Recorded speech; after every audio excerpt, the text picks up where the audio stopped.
In this video, I am gonna show you how to post pictures to Instagram with your computer without the need of any tool. This method is super easy and it works just perfectly. I have no idea what this is, but it looks yummy, and a lot of food. Let's put a like on this pic. So now, if you want to upload pictures to Instagram from your browser, all you have to do is to use the Chrome developer tools. To do this, just right-click on a picture on your Instagram account. You need to find the inspect command. Depending on your language it will be different. Now, set the device to an iPhone X for instance from the menu on top. Then click on your profile icon. You need to click on it to trigger the iPhone X view. If you do this you will not need to keep open the Chrome Dev Tools, unless you refresh the page.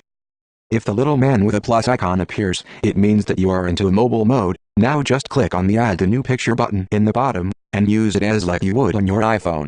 You can apply filters and use it like on your phone. You can write text, add hashtags and even links.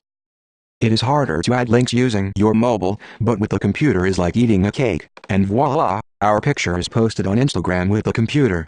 This works perfectly, no tools needed, 100% free, and you can check it out on your phone if you are still skeptical.